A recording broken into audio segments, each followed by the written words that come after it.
Supervisor Smith represents, as you probably all know, the Sully District on the Fairfax County Board of Supervisors. And she has served on the board since January 2016. And prior to that, she had served as the Sully District representative to the Fairfax County Public Schools Board for 14 years in education.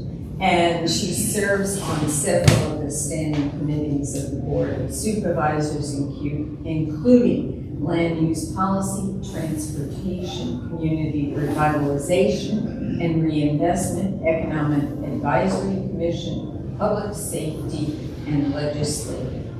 So, Supervisor Smith, we turn it over to you and looking forward to your comments. Thank you, Anita. I think the first thing I need to say is, we're very supportive. We sent a letter to our federal representatives about not getting rid of the perimeter rules. Yes, perimeter. So I'm also on Northern Virginia Regional Commission. We sent a letter to, because we know how vital it is. That doesn't change. So we're also behind you for that. My goal is to thrive and survive, and changing the perimeter rules is a good idea.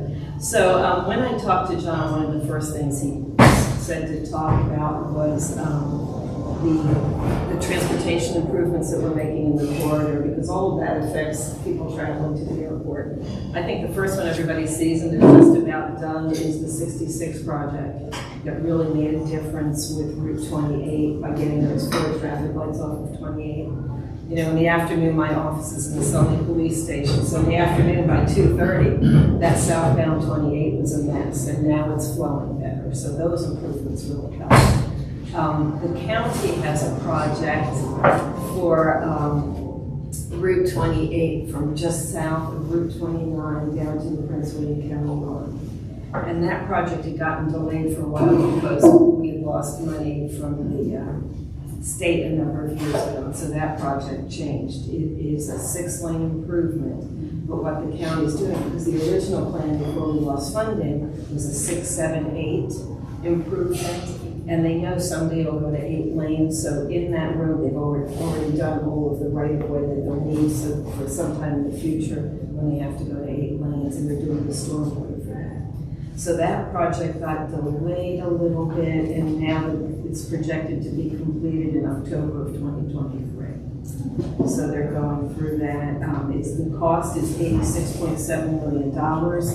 And the sources of funding include NDTA regional funds of $26 million, state revenue sharing funds of $10 million, smart scale funds of $23.4 million, federal demonstration funds of $9.4 million, and local funds of $17.9 million. So, we emptied up in there too, and I think that will be included. At the same time, Prince William has been doing a study to do a bypass road. That started back in 2016 or 17. I was a pretty new supervisor, got invited to a meeting, and they had 14 different versions they were looking at. And they came down with their preferred route, which was not my preferred route, but it's what they've chosen. They just had a community meeting in April in the Sully district, which is something I advocated for when they started this project. They weren't going to do any meetings in our district. And they're only at 30% design, so they have a lot of work to do. They're really looking at where they're going to tie in with Route 28. And so nothing's really decided yet. They have a spot where they want to come in. They have a lot of work to still do. And so I think their goal is to have a completion by 2028.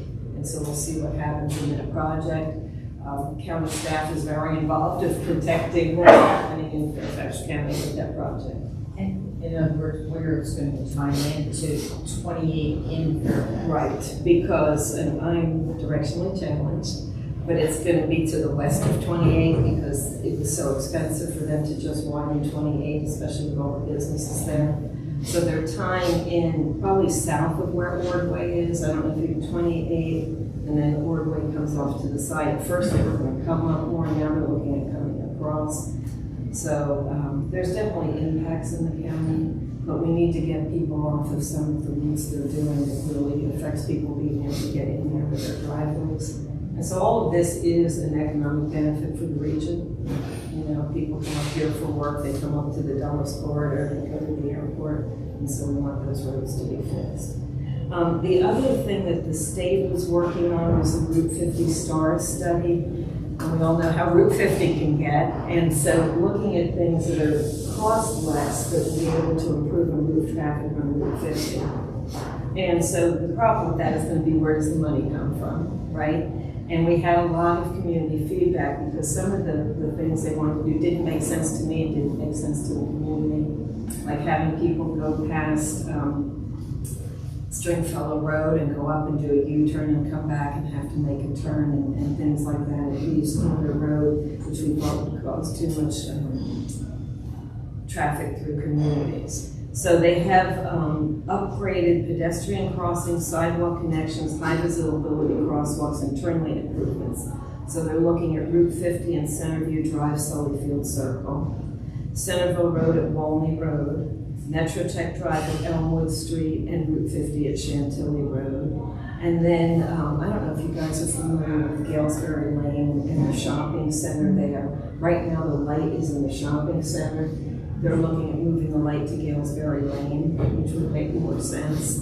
It's just when the funding of this would happen. So definitely trying to put in pieces that would help the traffic move. On our transportation comprehensive plan, there is a plan, which I don't know that I will ever see it done, for a grade separated interchange at Walney, Centerville, and 50, and then at Stringfellow. I think there's not funding for that. I think right-of-way would be a problem, but those are the transportation comprehensive plan. So we definitely need to do that. They are looking at Route 50 at Lee's Corner Road to install dual westbound left turn lane and prohibit westbound access to the service road, because that's one of the places where it gets caught up. And so funding will be an issue, and their final report about this is supposed to be due in June. And to finalize the cost estimate. So that's the transportation stuff. The development. The final report, say that last sentence.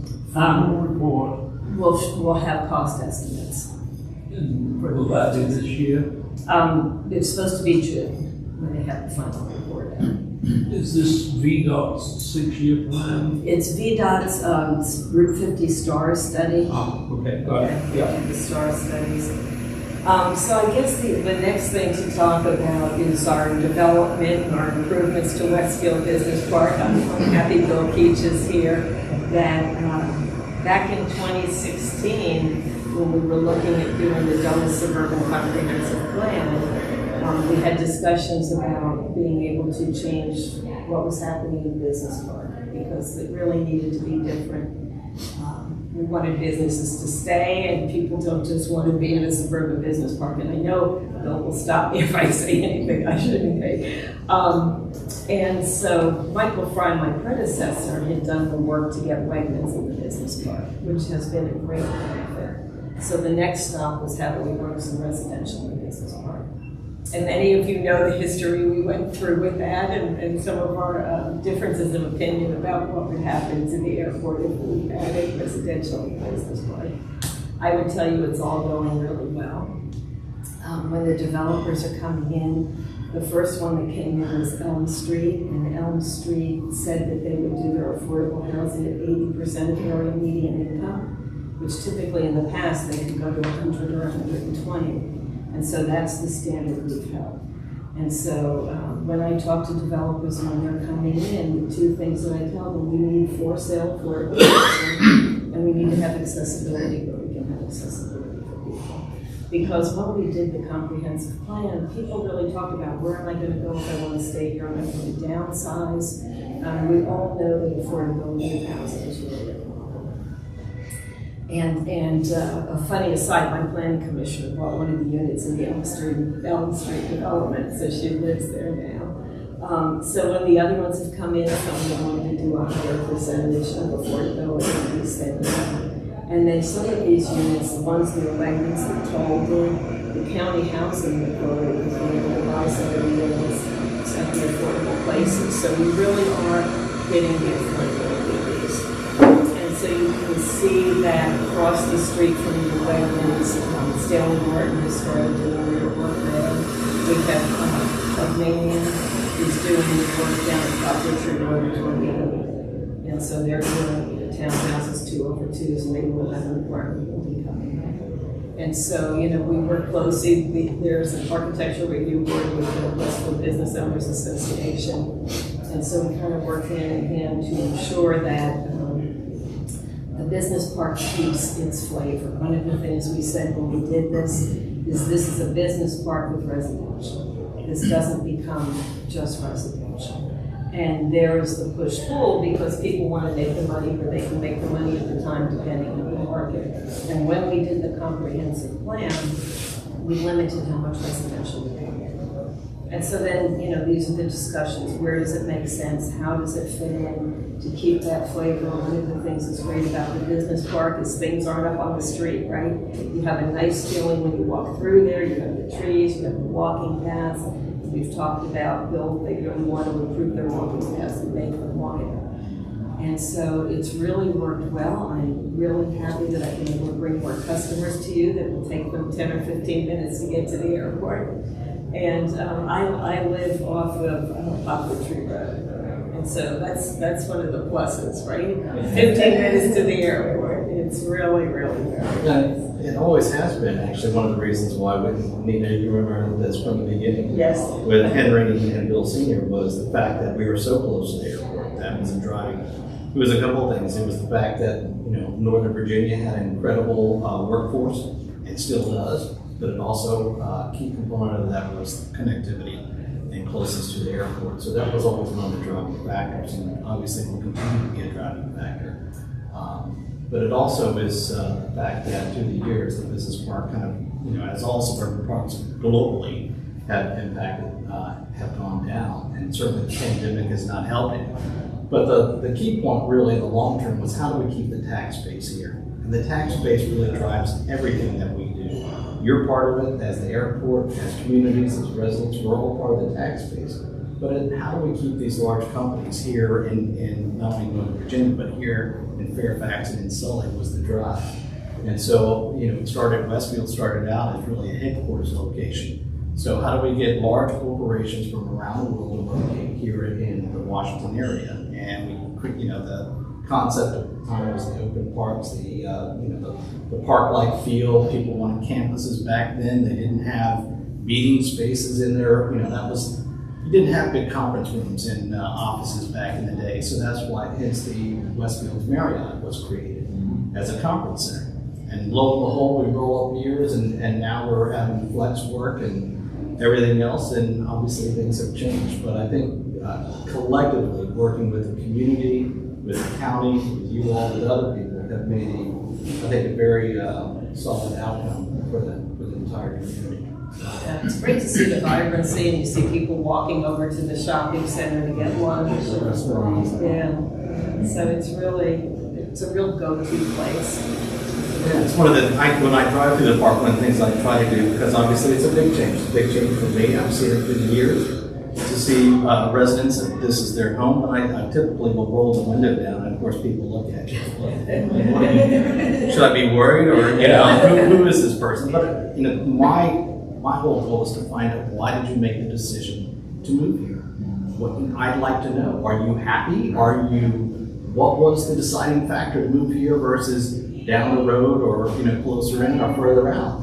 And a lot of it has to do with folks who are downsizing. They still have kids in college, but they work here. Can't tell you where I work, but I work here.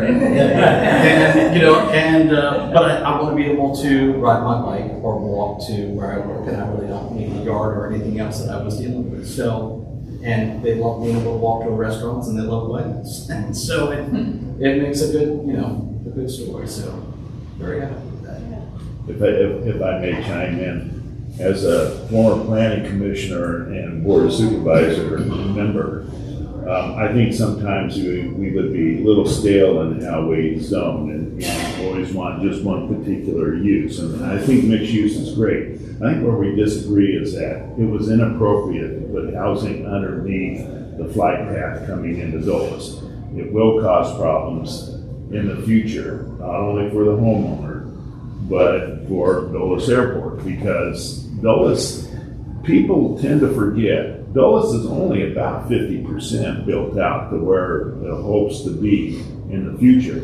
Is that future 10 years, 20 years, 40 years? We don't know. All I know is I was with the county for 26 years, and I've seen a lot of growth happen just in that short time. Yeah. So for us, it was simply not opposing the idea of mixed use. It was putting housing under the flag. And that's where we're at. And that's the healthy part of democracy, is the fact that we can have those disagreements and still, try to move the ball forward. I mean, there are things, the environment has changed in a way that there are so many people that do consulting work that want to be close to the airport. They fly in, they fly out, they fly in, and they want a place they don't want to be in traffic to go home when they get off the airplane. So they enjoy that. So, but I also think we made, concessions there for those homeowners.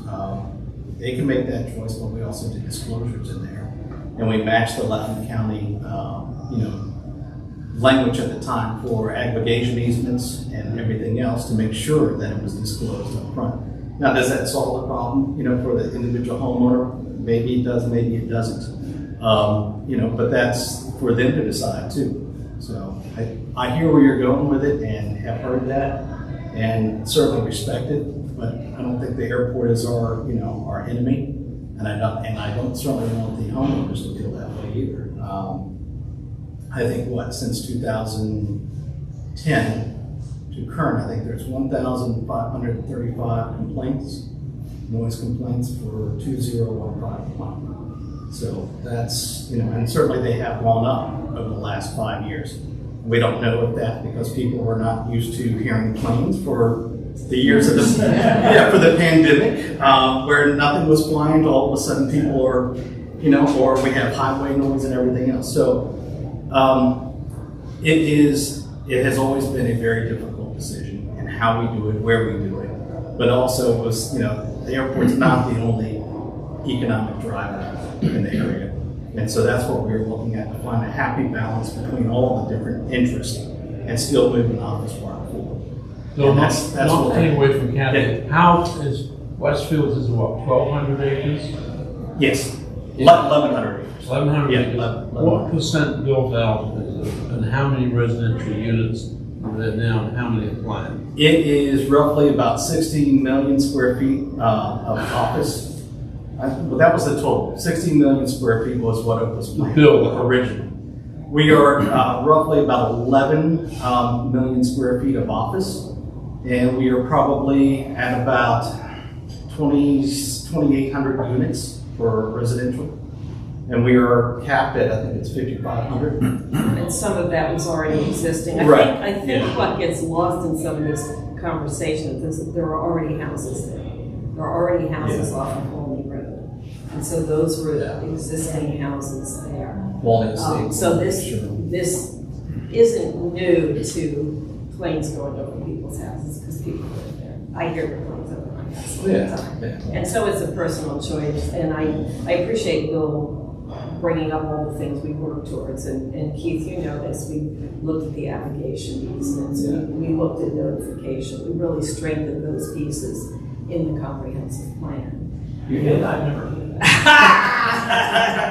No, I want to throw a bone at Bill, because he does. We get up and speak one after the other and knock each other on the building around the airport. And I think you guys have done a really great job. Doug Carter has helped out a lot in trying to design it so it does work. And to your point, there are courthouses there before. If you've got an infection, why improve the infection? Get rid of the infection. But the thing that gets me is that, and Fairfax County did the right thing in let the buyer know what he's buying into. If he makes that decision, fine.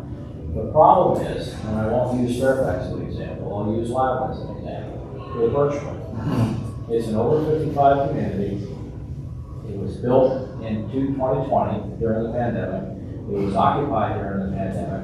And the minute the pandemic was over and they started flying, the residents started screaming. So as I've told them in public meetings, it ain't your first rodeo. It's not some 20-year-old kids buying houses. You should have known better to reach a damn easement.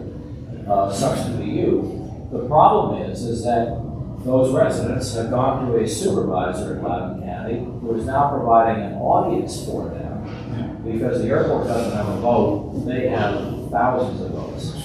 And that's where the stuff gets difficult. And when we go to build that 5th runway, they're right at the end of it. I guarantee you, those $1 million houses on quarter-acre lots out there, they're gonna have a lot of screening. And that sort of thing. I wish that from a planning standpoint, you know, the science was in, Fairfax participated, Loudoun, Princeton, everybody, you know, in the noise studies. I wish we could get that adopted to use that as planning to go forward. That's what I'd really like to see that document, you know, that part of it updated to get that in there. Because I think that would help. Because, you know, you can coexist and it will coexist, but we've got to have supervisors that see the history and can push back on the residents when they do come at their doorstep screaming. And one last point, and I'll shut up. When Ashburn was being built, I had to go out to a community meeting, and everything was going fine. And then the chief guy who'd been raising hell comes in at the very end. He's got his briefcase, roller board, and everything else. Well, he's a road warrior. He goes out on Monday, he's back on Friday, and he was screaming about the aircraft noise. And how the hell, you know, can I sleep? Can I get rest? Can I do anything else with these damn airplanes? Well, after some questions, I found out he bought the house because he wanted to be near the airport, just north of the airport. But to get to the airport, it took him 20 minutes because he had to drive from 28 down, back in, and all this. He didn't realize, so I went out into this sales office and I grabbed the aerial and I said, okay, where's your house? And he pointed to it and I said, where's the end? It went right here. I said, you're about as far as you know, the 28 is shorter than you are from the end of the runway. What did you expect? But that's the problem we have with residents like that. And yeah, some of us aren't, you know, my grandkids, everybody else looks up airplanes, they can name them and everything else, they love it. But all it takes is a couple rotten apples in that bushel and it makes it a horrible mess for everybody. Yeah, and my experience really has been different. We don't hear from very many people about the airport noise. It just isn't happening. And, you know, back one of my campaigns when I was knocking doors in that neighborhood off of Walney Road that's been there forever, the plants go over there pretty well. I have to tell you, nobody lifted their head when I was talking at the doorway. They live there, it's near the airport, they go on with the business, you know, you talk to them and you move on. So I absolutely hear what you're saying, Keith, you know, and to me, the airport is there, we're supporting the airport, and people made a choice to live here. We gave them all the notice they need. We have the attenuation, we have the testing that needs to be done. They know it's in the marketing materials, and it goes into their deeds and that information. So there's no surprises. Yeah. And so I'm a believer that people can make choices, and then, you know, that's kind of the choice you're living with there, right? And that you have to make that personal decision if it works. That's why I think Bill and you both were 80% in agreement. You know, it's just that little thing I'd love to have to adopt the updated noise control. But the other thing that I think got lost in the conversation by us not adopting it, we don't have very many places in Sully where you would even be able to put residential. And to be able to do that, you're going to have to go through a process, whether it's through the comp plan, zoning ordinance. So there is all this process that's going to go through. And staff did an analysis, and there really aren't that many places that you could have more residential. The big piece is what we're doing in the business park, and we've limited what we can do. No, and that's good. You don't have the orange, the rest people are sitting outside a lot. And that is a problem. When you look at data centers, I think the latest sale of data center property in Loudoun County is over $3 million an acre. I mean, how do you even talk in the same conversation about affordable housing or attainable housing when you're talking that much? No person who's doing any investment at all is even going to blink at that. And we need the housing because we can't get people to work. At any of those great locations, and trust me, we use Wegmans in that area a lot. It is. Well, we were just talking about that earlier, the fact that we don't have, a lot of restaurants don't have enough people even to work. They close sections off. Yeah, or hours. So we have that issue. So it is important that this is incorporated into a place that people can actually you know, instead of jumping in the car and driving from West Virginia to come here for a $50 an hour job, that they can actually jump on a bike and other things. And then the next part of this was really upgrading our interparcel connections. Yeah. How do we get trails interconnected? So there are proffers for the county that also require new developers then to come in and put extra. So not only does the county have its own set of proffers or requirements, development requirements, but Westfields has its own set of requirements as well. So when a developer comes in and changes the bar to go to residential, then there are a whole bunch of other things that come in, including open space, parks, contributions to parks, or widening not just an 8-foot, but a 10-foot shared use path. And also finding ways that we were just out riding around looking at missing gaps in trails.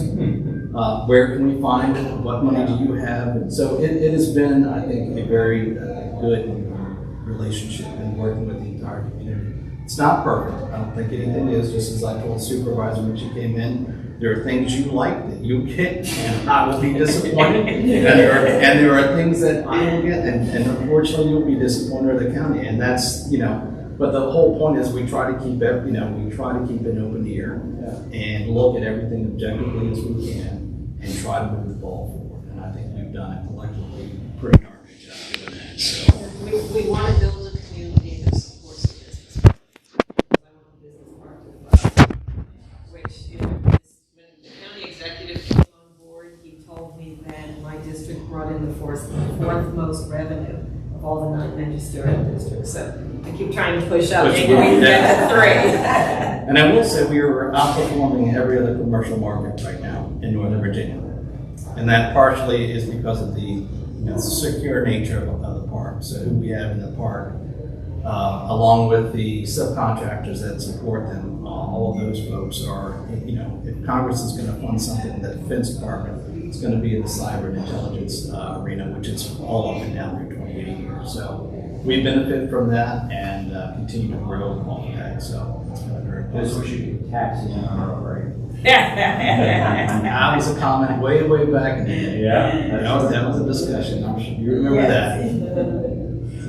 How many data centers within Westfield's office park? There are, yes, I can't say anything more than the fact that there's a data center. Yes, we approved one through the land use that's being built. We had a great drive going through there to see it going up. Yeah.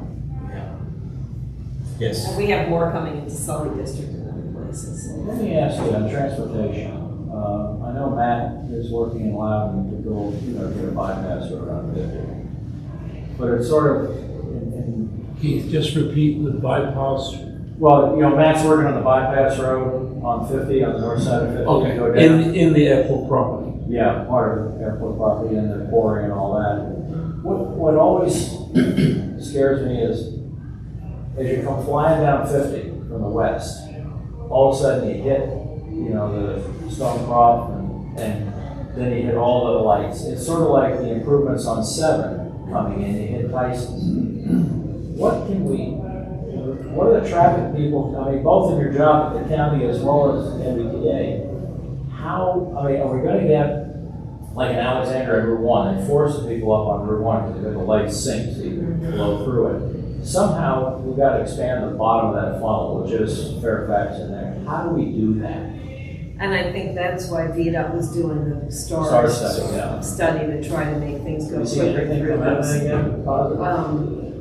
It'll be the funding. There's small improvements. I think some of them make a difference. It is a tough road. Well, there's no reason. There's no Yeah, reason and- to expand. That's the thing that gets me. And I can't really see the grade separated interchanges coming anytime soon. There's so many things with transportation that we need to fix. Right, they don't have the easements to do it. Yeah, that's The the cost that's of what flyovers. Yeah. So Supervisor Smith, is the NSA, excuse me, I don't know, facility halfway up 28 it's called, but it dumps out tons of traffic between 4 and 5 in the afternoon, and I guess it's Franklin Farm Parkway in your district. Yeah. So, a couple of years ago, I suggested to Bashadney that they needed a style study of County Parkway Franklin Farm. and Franklin Farm. I never heard any. So, yeah, so since I got on the board in 2016, that is a terrible road, Franklin Farm Road to the Parkway. And so I said I wanted to add it to our transportation priority. Then we lost that money because the General Assembly chose to take some of the money that came to the northern region and give it to Metro. And so we lost funding. And so I was not able to add any projects. I am trying so hard to get that road improvement because there is a plan that VDOT did right around the time or right before I started to add some turn lanes there, which are temporary because when the funding comes in to be able to fix the parkway, that will become a different type of interchange there. When the Starbucks in that shopping center moved to the bank, I got a proffer from them. It's only like $57,000 to fix the road. And so we just got an interpretation that that could be used for planning funding. So I am trying to find money somewhere to fix that piece of road. It's been very frustrating that I haven't been able to do that, but you know how finances have been and how the needs have been, but that improvement would really help everybody. So I don't know who occupies those buildings, I don't need to know. But what seems to me is that if either A, it looks like 99% of them are single occupant automobiles.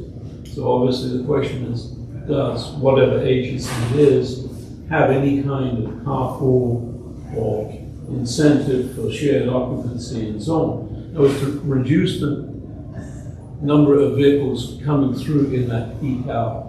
And again, I've seen it maybe between 4:30 and 5:30, and it takes several light cycles to get through the county parkway. I can't tell you what they did. I don't know if they worked with data for any of those requirements. That's a good piece of property because it's owned by the Peterson companies. Yeah. They're on the tax roll. That's right, exactly. So, That's the shopping Yeah. center?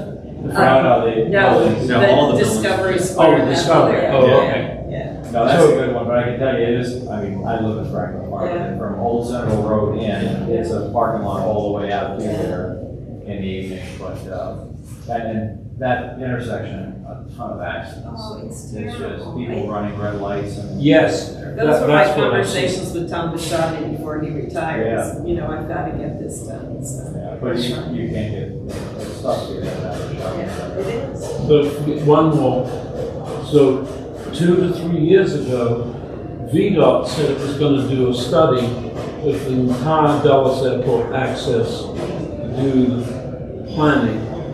And that was 2 to 3 years ago. I never heard the deal. What happened? I haven't heard that. The only thing I've heard, Rob, was 28 and Dulles Access Highway and that for Vermont. They did a major study up there, which was 2 or 3 years ago, but that was airport access in the title of it. But that's the only point, that's the only one I remember. I don't know. So obviously Yeah. with the southern, whatever they call, the inside, the southern, because we have to look at what Dulles Airport's going to become in the next 30 years. And one of the things I wrote in an email last weekend is if you go to Dulles Airport at 4 o'clock on Sunday afternoon, around that time, the traffic is backed up from the terminal halfway between the Marriott and 28. And I raised that in an email the other day. I promise you, I asked tough questions, but I want answers. Sorry about that. That is the issue for businesses. I have a lot of people that travel on Sunday to try to get to their projects. And they come back and tell me Dulles feels like LA, which to us is the worst airport in the world. Trying to get your car parked, we've been trying to Uber them in so they don't have to deal with a car, but it's just, they have to put an extra hour onto their trip, makes it harder for me to get them to travel. So what about with the Silver Line open now? Will people get on the Silver Line to get in there? Not as much. It's still. It's still. And it's every night of the week now. I mean, the racetrack out to 28 is just, it really bogs down. And it's just the capacity in front of the curve. And it's the people circle. Keep circle waiting, yeah. It's like sharks and chum in the water. It goes down like 3 lanes to 1 at the exit at the departures and then. Yeah, that's a real problem right there, is just getting out of there. Yeah, it's. Well, then they put the, waiting to see an ROI on that valet. Oh, The yeah. valet They're is. 150 feet. It's a stop.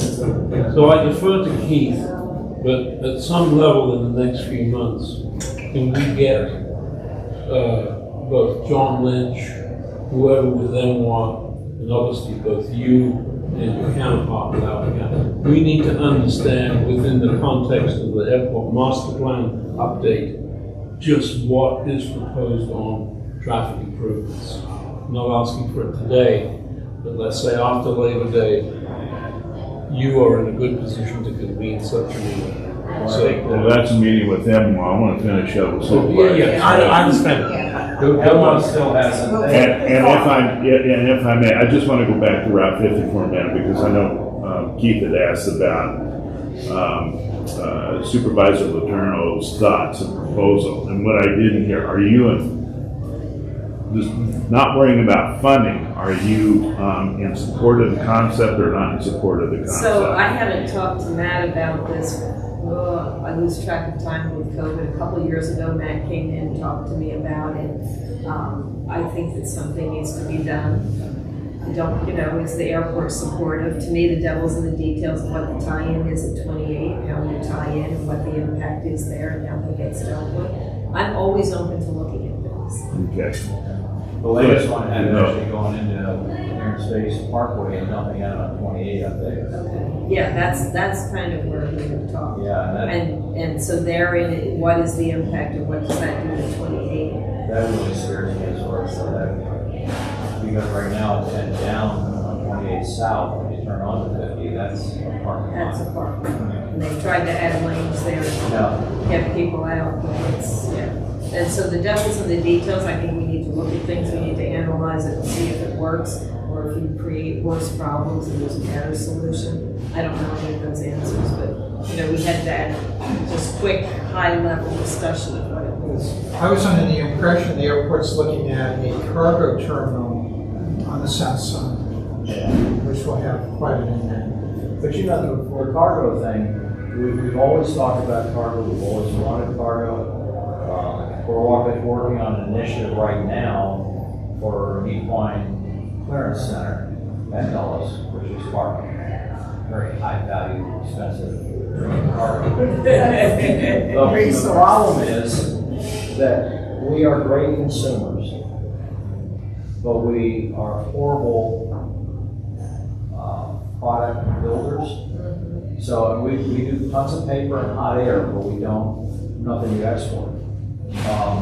We don't have the cargo facilities for the biomedical industry. We've been working with the airport trying to push them to include that in the master plan, cargo, the climate control and everything else. It's a big thing on the industrial side, Yeah, because that's our big value. The other thing, the whole time I was in that walk, with the inland port and everything else, we tried like crazy. Why do you truck everything on 95 between here and up to New York? When, if you want to get 2 generators out, if you want to get a generator out of New York port, you got to send 2 because they lose the theft up there is so high. So stop it at Dulles and let us ship it out so we can generate this system. And we've never been able to get a consolidator into Dulles. At some point that will change, but finding the first, it's like your anchor tenant. We got the mom and pops that want to build a store, but you need that anchor tenant to make it flood, and we've just never been able to get that. Real quick one, have you done anything on transit improvements subsequent to the import, coincident or subsequent to the Silver Line? So we've improved our bus routes. So that was, we waited for the Silver Line to open because we had some bus routes coming up. And so Centerville, we've got buses coming up to Centerville and they'll go up to the Herndon Station and those places.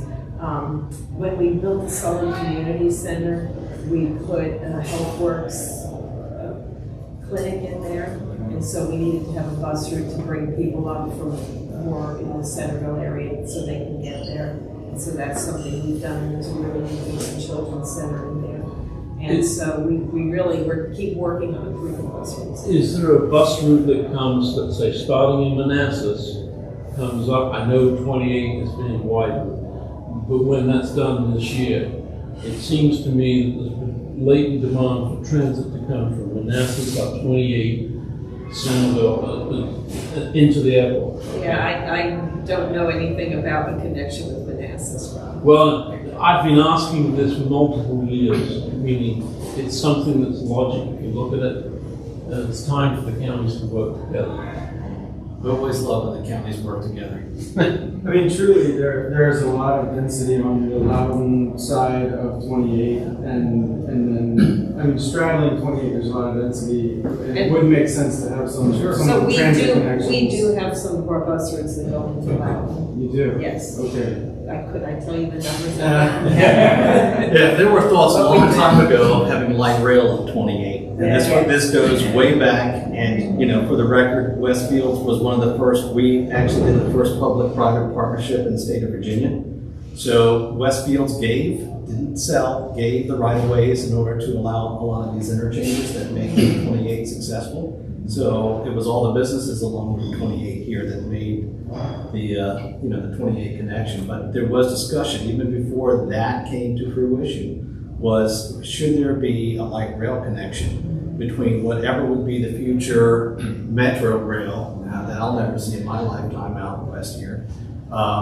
Should it be another ring out connecting the two future rail connections in the airport and then in the industrial zone or in the commercial zone along 28. So that was it was a discussion. People did put it on plans for a while, but it kind of disappeared. So the other thing, practically, is a decent map. Like I went to Dulles a couple of times in the last 2 weeks. You know, where the county connected bus. You need some kind of map there to show from Dulles where you can get by transit. I mean, don't rely on the Silver Line. It's a disaster. All I'm saying is bus service, whether it's north to Sterling or south to I think they're actually working on that. I spoke with the county bus department because they were looking at new routes, and we were discussing how important it is to have, please keep my routes through Westfields, and we were talking about just that subject. And I think the Sully district. Yeah, I think So they are working on that. users can understand Yes. what's the fastest. Correct. Well, but that probably won't happen until at such time. There was a lot of thought, even going back to when I was on the board, that a lot of these bus routes can't get settled in finality until the Silver Line was actually in operation and we understood what was happening. What the dynamics of travel were, and that, I think that's also comes into, you had a question about, or the fallout from Discovery Center. You can work with them on TDMs to try to work with transportation demand planning efforts in each of these larger communities. That's something we are going to have to go back and take another look at as well as we change, because it's no longer just office, now things are changing. Residential did help that, so ultimately if it was 60 million square feet of office, it would have been a totally different picture as far as transportation impact. So the residential helps us from that perspective, but ultimately we still as a community need to work on how that, how we stagger and where we leave. Then it comes into, emergency evacuation questions, because the nature of who we have, that's always a big picture. That also comes into play. So You mean within the park? within the park. But I'm just saying also, like for Discovery, I think a lot of these larger employment centers, and the county requires them to do the TDMs, but it's also something they need to really take upon themselves is to really update those. And I know you all as data right now is doing a lot of that as well. Well, thanks, Bill. One of the things I was going to mention that addresses two of the things that have been brought up here is one, trying to get staff to open positions, and the connection to Manassas is the new bus routes, the OmniRide routes that are running from Ballsford Road to Innovation Station and in that area. So that has now connected people to the airport. So they can go to Innovation and go one stop back and get to the airport as well as get to Herndon, rest in town center. And we met with a HR person from one of the airlines, and they said what's unusual about Dulles is she came from Dallas, and she said oftentimes the airports are out in the boonies and the workers live around there. Dulles is an anomaly that it's in the middle of rich real estate. So we need to bring our people in, and she was very excited at opening that Manassas corridor with transit. So that's something that we are pushing as a solution to both the airport and Reston and Herndon. We used to be in the movies. It used to be Calfield. Well, I used to be Calfield back in the day. I was gonna say, Bill, don't, for your comment about in your lifetime, don't say that, because when I was in elementary school, we lived in Arlington, a guy hammered a steak in our front yard at 66 was coming through there. Didn't happen until I was airport manager, in fact. But it did happen. You can't be surprised about these things. That perhaps. That was good to know. Right. Yeah. Yeah. And I'd like to make the recommendation, I know it's hard for the counties to work together, but as business people, we're trying to just get our employees where they need to be. And one of the things is, there's your Omni link down in William, you have your connector, you got the Metro, that type of thing. And I'm a user, as is all my employees. And there's not one place for them to go to say, I need a map or route from Falls Ford over here. And I feel like at least the counties could get together with one, or with an outsource it to one place. Because everyone goes to Metro, but they only carry part of the story. And that's why we underuse the bus systems. Everything is underused because people don't have access and up-to-date information. So we just had a presentation from Metro because they're doing a study about their bus routes. And so it would be on our website, the information that they presented. And so what they're doing is doing a study to look at where you need bus routes, but not necessarily saying who would do all of them. Right? And so that gets to part of what you're saying. How do we really do an analysis of where people want to get? And then we figure out, is that a Metro bus? Is it a connector bus? Is it a Q bus? How do we put these pieces together? And then Because the I person agree. could put in and they could get the whole route that they need, not if I get to Metro Innovation Center, I can get to the airport. That doesn't help them because they have to go 3 more places to find out. So that's what I'm looking for. Right, so they are working on this study now. That's good. I don't remember the time. So twice in the last month, I've taken the Silver Line to Dulles Airport. Both times, Metro has been on 20-minute service. So even at 7 o'clock in the morning, it was a 20-minute wait at Herndon Monroe. That's totally unacceptable for commuters.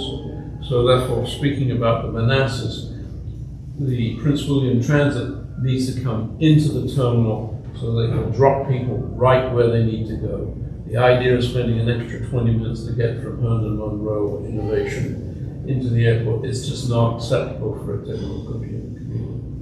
So I'm trying to be pragmatic here. I know that doesn't, it is what it is, but it's not going to help the typical commuter. For what it's worth, the new general manager has added a lot of frequency in the Metro rail system. And I've noticed that as a user and definitely appreciate it. I think we're at 12 minutes. 12 minutes? During rush hour. Last Wednesday morning, I got to Herndon Monroe at 6:55. I waited until 7:25 to get to Dulles Airport. It's just not acceptable. And there will be, they're closing the Silver Line for track work for that. Yes, that's what's causing the problem, I Problem. understand. That's some of the, maybe they were pre-positioning their construction materials, who knows, but 2 at weeks the end in of a the row. summer, you need to try it after this. People Yeah, just go neither. back in the office. We would have, we could have some, the funding would come right out.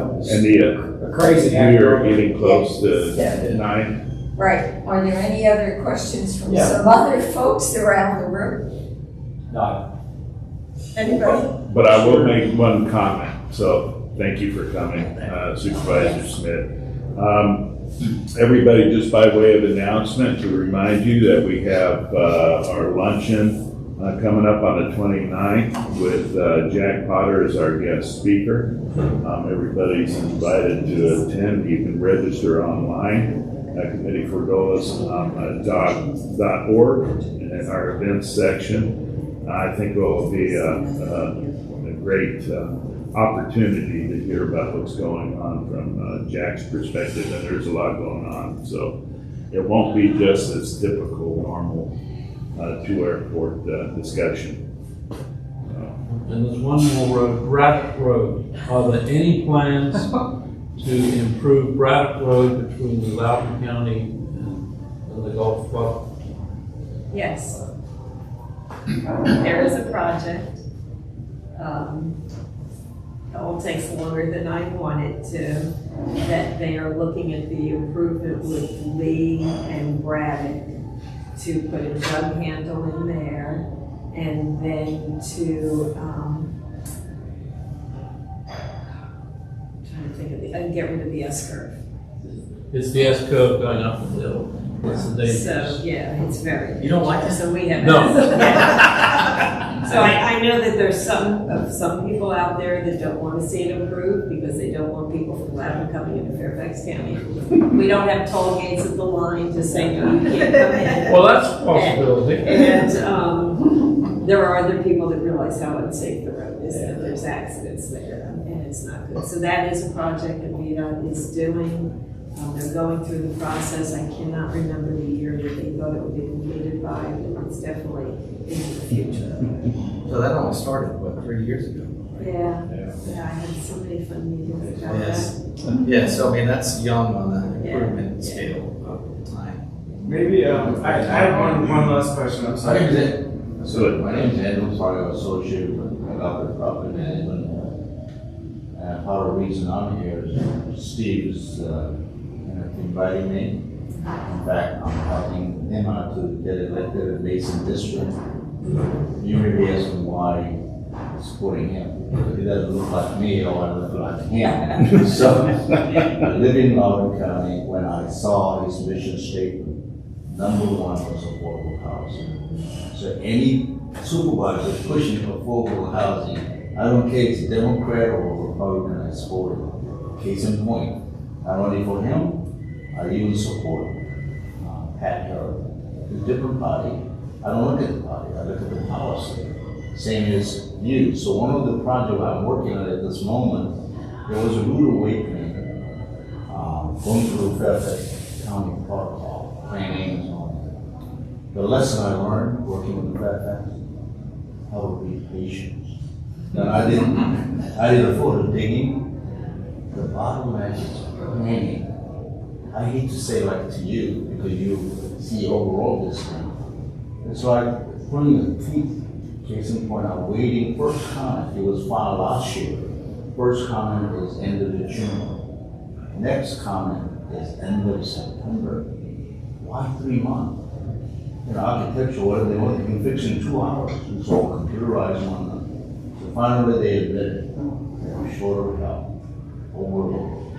So if you as supervisor has any input, add some additional staff. That's an opportunity, creating a job. That's the way I look at it. Right now, the project I'm in, 232 units.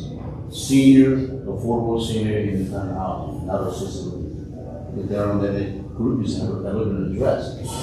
County has an issue, well now, if I remember correctly, by Mr. McKay, union also combined, committed to 10,000 affordable housing by year 2034. So I did being engineer, they cleaned up all. There are 10 districts, that means each district has over 1,000 affordable, just pure math, simple math. So I'm in your district, I'll be contributing 233 units. And this building has everything in it, it's vertical, resident, downstairs, daycare center, senior daycare center, pharmaceutical, recreation, therapy, and community center all combined in one building. Right off 28 and 50. It took 9 months to find that parcel. I said to myself, I made a mistake finding a lot because it involves 1993 noise control map issues. We had two meetings back and forth on the noise measurement by independent third-party people. Then, lo and behold, it was approved for a hotel site. We thought it was nice moving in residential because it was approved 20 years ago. Same law firm, which I retained, I don't want to mention the name, one of them happened to be number one law firm. They had the same issue going through these, it was stuck in planning. One of those guys came out of planning group, knows all the ins and outs, still I'm at their mercy. So I'm really asking, so this is kind of new way, raising question to you, this is invited by Steve, help us out, because at the end of the day, you create a job. I did some quick math.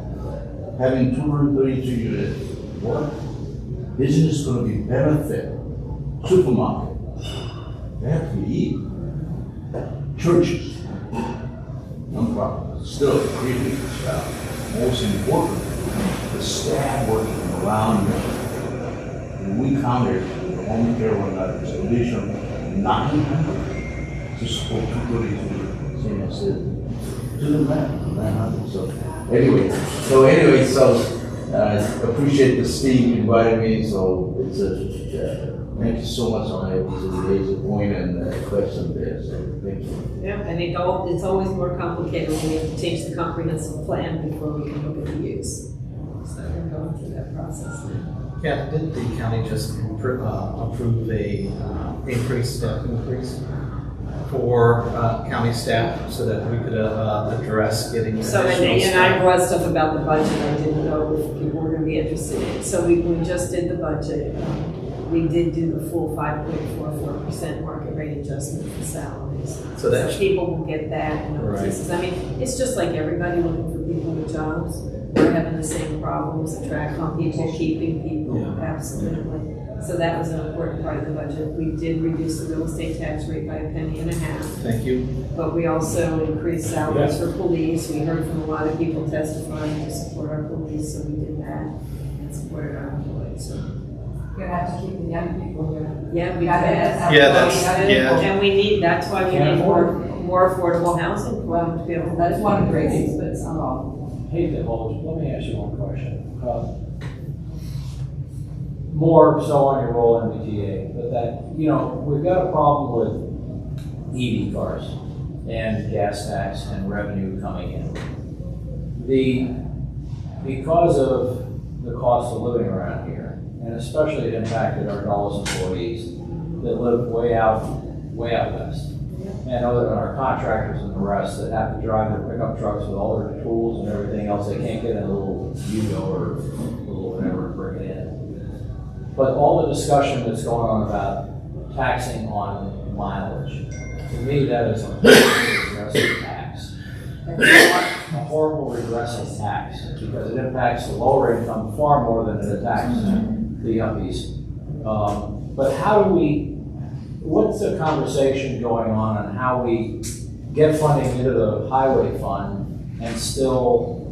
So I'm not on NVTA. I think I'm over here on this, I'm on NDRC, Oh, North okay. Virginia Regional Sorry, Commission. yeah. I hadn't realized that the General Assembly had changed this, that they were doing the mileage until my neighbor across the street didn't know if she had gotten it was a scam because she bought a new car and she wasn't sure what to do. So I would think you need to talk with the General Assembly members about some of those pieces and what they're doing, but yeah, I'm not on NVTA. They've got people I more got those. closer with Metro in their districts Yeah, from we what got, they put on there. sorry about that, Jerome. Yeah. Well, it just seems. Cedar. Well, we're after the hours. I don't want to keep everybody Yeah, here for right. a long time. I can save it for the next time. It's a future question. I want to know how we can advocate to get a bridge on 28 over the river. I mean, I know it's Maryland. Just a small I know it's question. county. Yeah, just small Well, we question. were talking earlier about stuff we've never seen in our lifetime, and I was thinking, Check well, it maybe again. let's add it to there. But I mean, it's nice to think about, and I imagine that it's just like dead in the water until Maryland accepts the idea. Is that? John Faust definitely wants another crossing. Yeah. You know, it's like I want the orange line to come out, right? Once in that in Prince William, that would be great, so, yeah. Yeah, the airport. Definitely need it though. Yeah, I mean, we need something else besides. There's no question. Yeah, and that's the thing with the 66 project, most of it, they kept the right of way to be able to put the orange line or whatever goodness. would come out. Preserve the median. Yeah. Absolutely. Yeah. Absolutely. It's hard to steal that from the Dulles Access Highway many times. Well, thank you for your time. Yeah. Thank you for coming to speak with us. Thank you, Supervisor. Thank you. Thank you very Thank much. you all very much.